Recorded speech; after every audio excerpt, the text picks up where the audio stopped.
Keep on riding with us as we continue to broadcast the balance and defend the discourse from the Hip Hop Weekly studios. Welcome back to Civic Cypher. I am your host, Ramses Ja.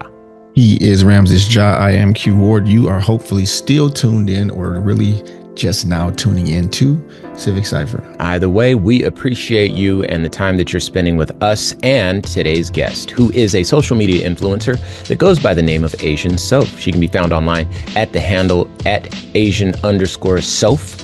SOPH, or at Mixed Present. And she is one such individual who speaks on the mixed BIPOC multiracial experience in the United States. And we are having just a grand time talking with her about the state of the world. Things have been better, but I think that there's a sense of calmness that comes with at least understanding the nature of the problem. And she certainly helped us get to the bottom of a lot of the goings on. Before we continue our conversation, it is time to become a better ally. And today's Baba, we want you to visit stopaapihate.org. It's been a while since we've mentioned this org, but they are one of our favorite orgs to support, and so I'll share from their website. In the face of inhumane mass deportation raids on places like fruit farms and family homes, militarized force against peaceful protesters, and a sharp escalation of Trump's authoritarian political agenda, millions of people, including many Asian Americans and Pacific Islanders, decided they had enough. From Los Angeles to San Francisco and from Houston to Philadelphia, nationwide protests brought together people of all backgrounds, shoulder to shoulder with Black, Indigenous, and Latino communities. They showed the world what solidarity looks like and proved to each other that they are stronger when they stand together. The numbers add up. According to the latest data from State of Hate report, more than 9 in 10 AAPI adults believe in the importance of cross-racial solidarity, and more than 8 in 10 believe it is necessary to end racial discrimination. Trump is working overtime to divide us against each other, and he's failing on all counts. This means people cannot give up now. We must continue to hold the line with other communities. Asian Americans and Pacific Islanders and all others need to keep joining protests, calling lawmakers, organizing communities, and showing up for immigrant neighbors, as would our closest friends. Okay. Because the fight for justice isn't over, and we need each other to continue pushing back against the abuse of power against our communities. Data and research, policy and advocacy, community care, and strategic communications are all ways that AAPI or stopaapihate.org uses your investment to make an impact in the community. So do us a favor, visit stopaapihate.org and make a donation. Or if you can't do that, figure out some other way to get involved. Again, stopaapihate.org. Okay, so let's switch gears, because you have been on the ground in Los Angeles. So I know that everyone knows about the ICE raids and the protests and so forth, but not everybody has been able to get a firsthand account of what it was like to be on the ground. So one of the things that we learned in 2020, because Q and I were both out protesting during the racial reckoning of 2020, Black Lives Matter movement, is that we could be out there with our children. We could be out there holding hands, singing songs, chanting Kendrick Lamar lyrics and all that sort of stuff. And we'd go home after the protest was over, after we'd reached the end and everyone had dispersed, and we would see on the news that it was a riot, or otherwise some form of mischaracterization of the event that took place. Like we could see, I got an afro, so it's really easy to see, oh, look at me, I'm in the corner right there. So I was out. These are the protests we're at. I didn't see a riot at all, right? Mm-hmm. So again, based in LA, getting a chance to go out to these protests, I want you to talk about what it's like on the ground, what you've seen out there, and give you a chance to really establish a factual narrative that is not secondhand for our listeners. I mean, well, first and foremost, anyone who's not actually here, I always say they got the second to last opinion because you don't actually know. You know what I mean? Sure. And it's exactly what you said. Like, it's beautiful community, it's people coming together. We're demanding justice and dignity and change and trying to protect people in our community and obviously pushing back against, yeah, I mean, this was part of the No Kings protest as well, too. Mhm. And all it is being in community with one another. Almost always. Like people are usually dancing, there's usually music. Like I have been at a myriad of protests that are all different and they usually involve a lot of joy. And you can be there with your kids. A lot of people were there with their kids. And oftentimes what happens, this is not a new tactic, calling protests a riot is just this classic tactic to delegitimize them. And I've organized a number of rallies and marches and vigils and all kinds of things. And what I see on the ground is intention and care and community. It's very organized, it's very peaceful. But the media often zooms in on the bad actors, and law enforcement is known to provoke and escalate, as it always has. I mean, when you're rooted in being slave catchers, it's rotten to the core, right? Ooh, shots fired. I'm just saying. And then that also it's known historically that not only has law enforcement and government agencies infiltrated a lot of these movements, but also the far right to create chaos and to shift the narrative. It's not new. It happened with the Black Panthers. It happened Hmm. with labor unions, happened in Selma, happened in all of these major movements. And these far right agitators come in and infiltrate to cause chaos. And it gives the cops a reason to justify a crackdown. It gives, the National Guard or whoever's getting called in a reason to have violence. And they don't reflect the heart of the movement when this happens. And people, it's just people demanding dignity and justice and change, like I said. And the media does such a great job at zooming in on the wrong thing and talking about the wrong thing all the time. And that's exactly what we're seeing. And so people get this narrative that's spoon fed to them, and it shows how easily they fall for propaganda. And that's how I feel about that. Hmm. There's a really interesting thing happening now. We talk about the muzzle velocity with which the president has disrupted and really terrorized marginalized groups in this country since he was reelected. And what I know about our president, what I think a lot of people know, but some won't admit, is that he's not that bright. He's not that intelligent. He's not that structured. He doesn't Discipline. have his ducks in a row in that way. Yeah. So you'd imagine that there had to be some pre-planned, maybe 900 million page document that may have already been written so that by the time he became president, maybe all the steps that he needed to take would already be laid out Mhm. and he'd be able to very, very efficiently execute something like what he's doing now. Now, if only any of us could have saw something like that coming before he got elected and warned everybody about it so that we could have prepared ourselves and maybe made some different decisions. Yeah. But we didn't have that insight. We weren't able to warn people and we weren't able to let people know what was coming. So now it's like a well-oiled machine. And even things that are already diabolical in nature, you dig one layer deeper, or you flip through a couple hundred more pages and you realize that it's even more nefarious than you thought. Hmm. So what we see, and those of us who are, frustrated, angered, hurt, terrified at the possibility of what might happen to us and our families with these ICE raids and with the way that immigrants and just people of color in general are being treated, because they're not just singling out immigrants. They're using immigrants as an excuse to really snatch up whoever they want, citizens and non-citizens alike. Hmm. That by itself seems cruel enough. But you start flipping through these pages and you realize that there are people who are involved in a far more nefarious and capitalistic way that might benefit in ways you never imagined from being able to, perhaps snatch people off the streets and turn them into free labor. I was wondering if you may have heard anything about something like that possibly going on in our country as ICE and people dressed as ICE just are carte blanche to snatch people off the street, out their cars, and out of their homes. I mean, just talking about the ICE detention centers themselves, which, by the way, a lot of these popped up so fast. I mean, we can't like give people housing, but somehow we can create these centers like so quick. But they're just a humanitarian crisis, and they're detained without due process, which is unconstitutional. In the Constitution, you don't have to be a citizen to get certain rights. And a lot of people just don't know enough about the Constitution. And I think that's a huge problem.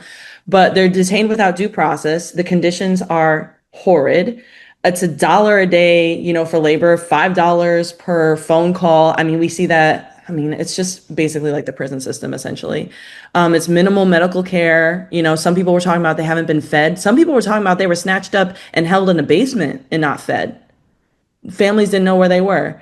And these centers are run very much by for-profit companies that, with government contracts that require them to stay full. There's quotas. And people's freedom is directly tied to a business model. Much like the prison system, it's the same way. So if someone is proven to be wrongfully detained, they've still endured a system designed to dehumanize them. And it's not just about immigration policy, it's incarceration for profit, which is very much a legacy of the United States. But yeah, I mean, I don't know what even else to say. Like, I mean, there's not enough words in the English language to talk about how despicable I think all of this is. Yeah. This is why I think the protests are so necessary, and why I think, conversations like these are necessary. Right now, there's one half of the country that is controlling all the levers of government. And it's up to the rest of us to ensure that this doesn't become the norm for this country. Those of us that still believe in the promise of this country, those of us who are born here or not, that have a vested interest in the success of this country, it's up to us to protest. That's what we're able to do. And for those of us that feel that we're under a hostile government, it's still, for the most part, technically legal for us to do that.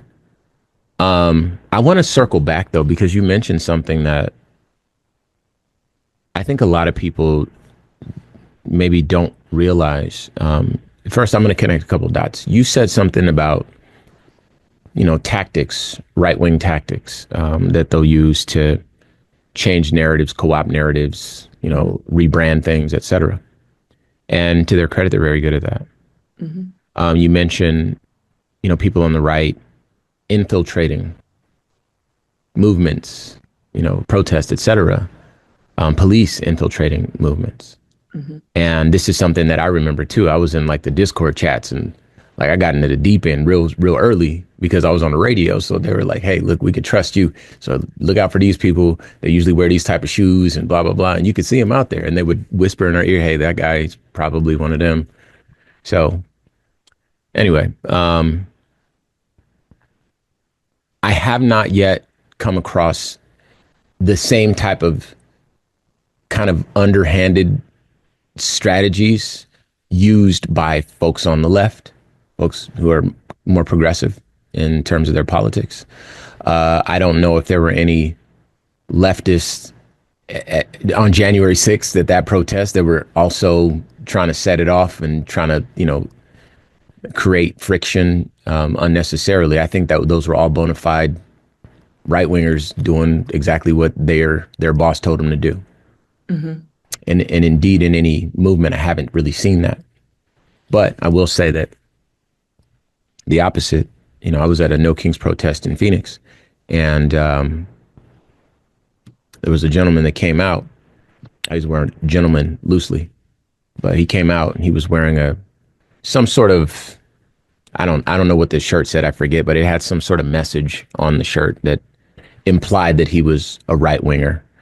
But you wouldn't know because there's a lot of American flags out there. And indeed, I love that effort for folks to reclaim the American flag for all of us, not just for the right wing. But this guy's out there. He's got a full face mask, like full ski mask on. Which again, there are some people that's how they move nowadays, right? But he gets out there, and he like starts picking a fight with somebody. It was super weird. And of course, there's the shouting, the back and forth, but he's there all alone at a No Kings protest. So everybody there is on one side of this topic. He's out there on his own, starting a fight. That turns into like a fist fight. And, the guy ends up losing that fight. Indeed, there were other people that jumped in to try to break the fight up, but this was a bigger guy. So he had a couple of people on him just to tone him down. He would say he got jumped, but, I don't know what he expected to come out there and it'd be like 7,000 people versus him, but anyway. Mm-hmm. Once he gets up after, his defeat, he pulls out a gun. Everybody starts running. Okay. And, people start telling the police, yo, he's got a gun. He's got a gun. Cop jumps out, chopper on deck, runs into the crowd, grabs him, arrests him, brings him to the car. Now, I saw this happen. I got a video of it. And people in the comments section were trying to say, oh, y'all jumped him when he was out there, the political opposition. They were saying all that type of stuff. But I suspect that he was one such infiltrator or a counter protester that didn't come out there to hold a sign and, be accounted among the numbers. He came out there to actually start friction. Now, because I know that this has happened with individuals, indeed, that's the most recent example I've seen, but I've seen it happen with police. I've seen police throw rocks, like all kind of stuff. And I know that there's this narrative on the right that, there's LA is this lawless land full of agitators and rioters and whatnot. I guess, what would you, if you could talk to a person who consumes far right content, what would you say to them if they were legitimately curious about the nature of not just the protests, the recent protests, but protests from more progressive groups in general? What would you say to a person who'd be willing to listen but has that viewpoint?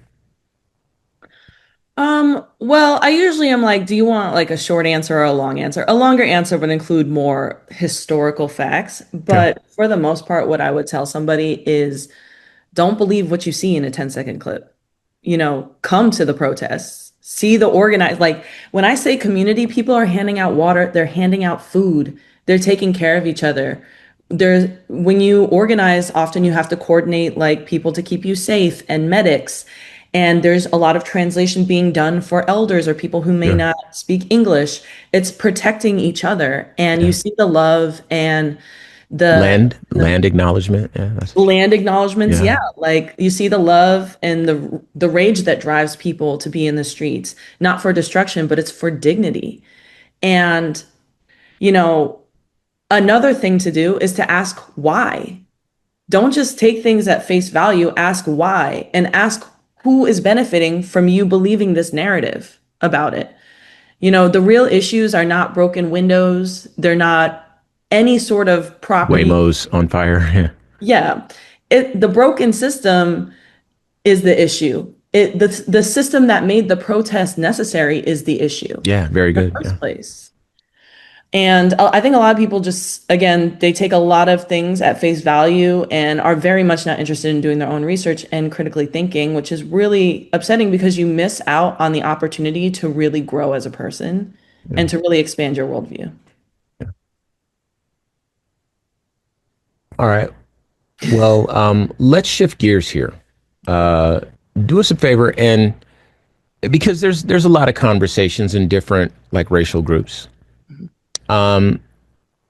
And you're one such person that might be able to speak to the experiences or the conversations being had in one such group. Discuss what the implications are for Asian Americans to join this movement, or what the consequences could be if they don't. Yeah. Honestly, not just for Asian Americans, for all people who are in a marginalized identity group. at the end of the day, all of this is rooted in racism. It all goes back to colonization. It all goes back to slavery. It all goes back, it's all motivated by the same things.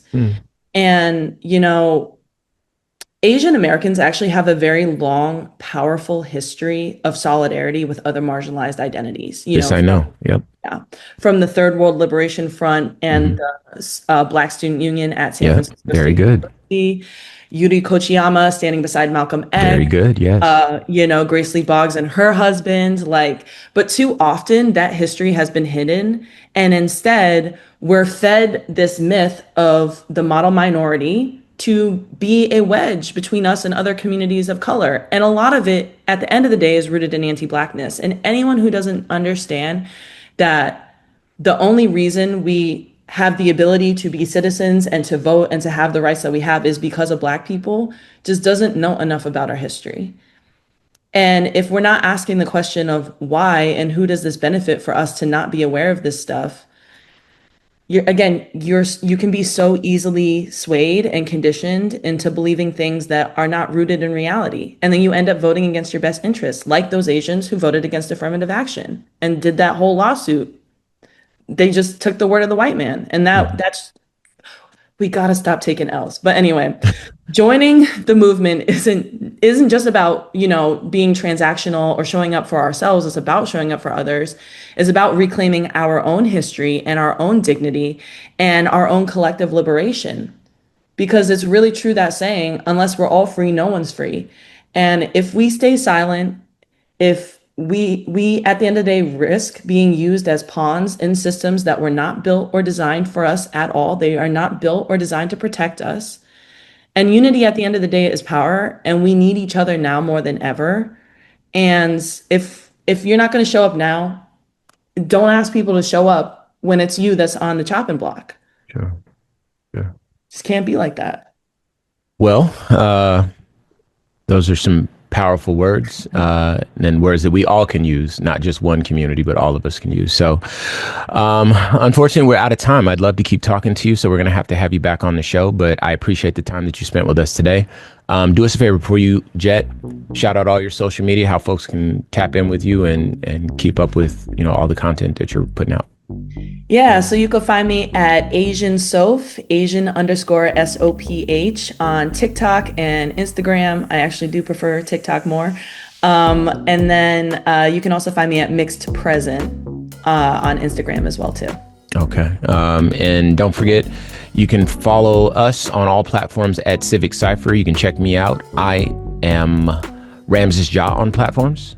I am Q Ward on all social media as well.